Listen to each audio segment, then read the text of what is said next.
Welcome to video 4 of your webinar blueprint. I'm your webinar blueprint guide, Jeff Winberg. In the last video, we looked at the gear that you'd need to have in place to host a great webinar.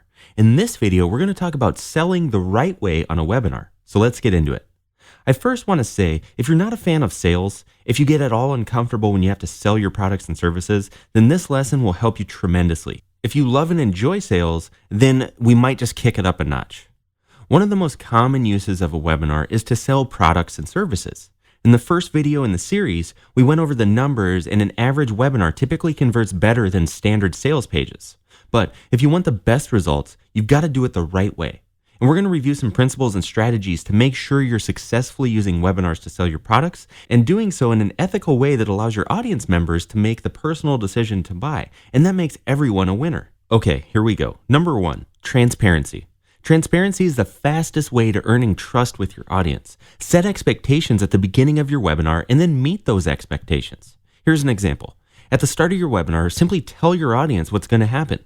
Give them an outline, and if it includes a tour of your product, tell them that at the start. If you'll be making an offer, even tell them that. This is as easy as saying, and if you're interested, I'll be making an offer for anyone who wants to pick up our product. Be transparent. They'll respect you for it. Number 2, show. Don't sell. Just show them what they're going to buy. Imagine you're going to give it to them for free and you're just showing them what your program offers so they know how to dig into it when they get their hands on it. A personal tour, so to speak. Number 3, give them a compelling reason to buy. Offer them something special for being on the webinar and taking action. They can probably buy from you anytime, but include a special or a special price if they buy during the webinar. Reward those that take action. Otherwise, why do they need it now? Number 4, be proud of what you've created and are offering. Be honest. It's okay to say, I'm proud of this and I'm excited to share it with you. This is a good way to honestly be confident.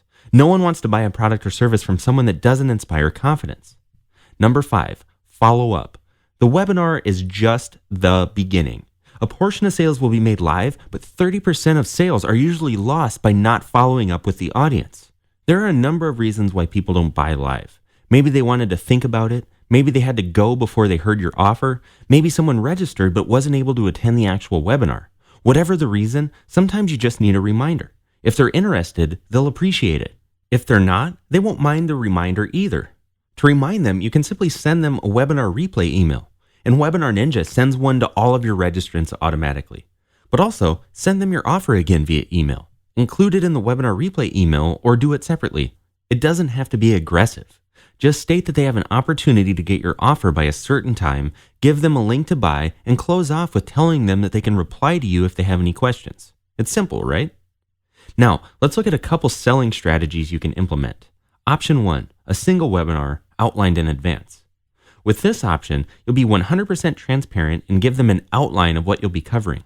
For example, you could say, we'll spend at least 30 minutes on the workshop, and then we'll spend 10 minutes giving you a product tour, and we'll talk about a special offer if you decide you want to get the product. You can answer questions about the product then. Everything is honest and laid out, and this is the most common way people do it. Option 2 is 2 webinars, one of pure content and one all about your product offering.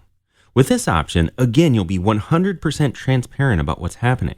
At the start of the webinar, tell them this whole webinar is all about the content and the learning. Tell them you have a product called X, but you won't be discussing that on today's webinar. You have a special webinar dedicated to that and the special offer you have for them tomorrow. Tell them they'll automatically be enrolled in that webinar, and if they have any questions about the program, to hold them for tomorrow's webinar. This allows your audience to relax and enjoy the content, and those who want to buy will show up for tomorrow's webinar ready to learn about your product. You'll be able to sell your product without feeling uncomfortable in the webinar because that's why they're coming for it. That's the expectation. This is the more non-conventional approach. Now, one more note on selling. It just takes practice. Just like the webinars themselves, the more you do, the better you'll get at it. Just get started and keep doing it. So let's recap on what you need to do right now. Number 1, you need to decide if your product offer will be in 1 webinar or 2. And then number 2, you need to practice your product demo you'll use to sell your product. In the next video, I'll share with you how to market your webinar so people register and show up. See you in the next lesson. Take care.